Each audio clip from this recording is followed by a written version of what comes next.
So let me take a look. We had in August this year, we had Hogak and Faithless Looting banned and Stoneforge Mystic unbanned. Oh, what do you think about Stoneforge Mystic? Because this was like another thing that got everybody by surprise. Everybody.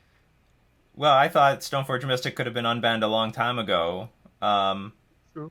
I mean, I made a video about this. There's just two parties. There's just one party that just looks at like Stoneforge Mystic and Legacy and what it was in Standard, and it's all over the place. But those metagames are so different from Modern, which is so creature set. Not only there's a lot of creature hate, but there's also a lot of artifact hate. So Stoneforge Mystic is in a completely different world where she cannot take over any particular game that she comes out on turn 2. And we would just realistically look at the play pattern. Turn 2, Stoneforge Mystic. Turn 3, put a Batterskull in play.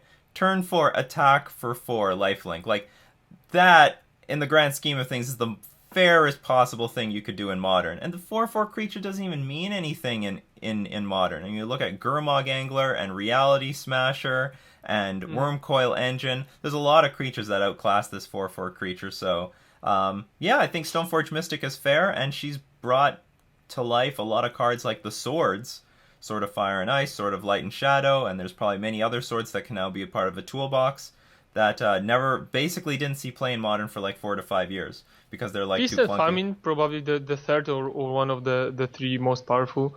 Yep. The problem I have read, probably it was, I don't know, some pro players said that, I think, that we have to think not only if the raw power level of Stoneforge is strong enough to break the metagame, but also what about the play patterns that might become like very, very similar, and the mid-range metagame that will collapse into one deck or one archetype. Because, for example, we might think that, okay, if Stoneforge gets unbanned, every mid-range deck will play white, and this will not make metagame become more interesting, but less interesting. And in fact, we had like many things that happened since I heard that, and I thought that this might be true, because we have, like, for example, Karn and I don't know, even Small Teferi that changes dynamics of the mid-range game a lot.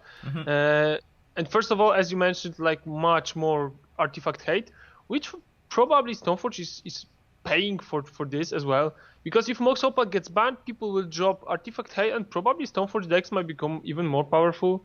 Because Stoneforge now is like, first of all, Stoneforge decks might be just too slow to beat Urza, and second of all, everybody has artifact hate, maybe even main deck. So what you gonna do?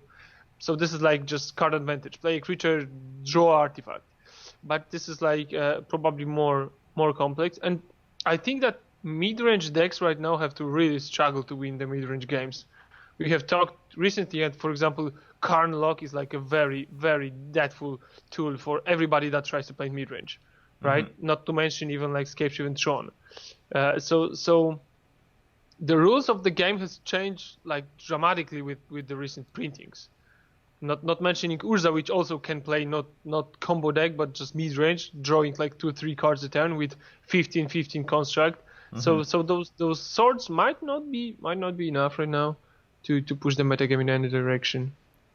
Not to mention the swords have a huge opportunity cost. So you pay 2 mana to put the sword in play, then you still have to pay another 2 mana to equip it to a creature. And if your opponent yourself. Yeah, and if your opponent uses a removal spell on that creature, I mean, you're super far behind. That was a lot of tempo lost. All these swords and Batterskull are likely gonna take over the game if they get online on turn 12. Left unchecked. Yeah, left unchecked, but like anything can. Just like you rip a Karn off the top of the deck, put Lattice in play. You rip a Jace, yeah. Or anything else. We're in a moment where everybody has like a top deck bomb that will take over the game on an an empty battlefield. But on the earlier portion of the game, which is really the crux of Modern, that is a big risk that you take to be equipping the sword, and I think it's a fair risk. So it's maybe high return but high risk, and if you lose your creature, then you can end up just losing the game. And if you don't go for that line, then you're just playing for a much longer game, and it's a much fairer game. That's why in Modern, Batterskull is almost always the first pick, right? Because this is like much safer. If they use removal, you are still ahead because they kill something that you get for free. So like this is the play pattern. That is fine.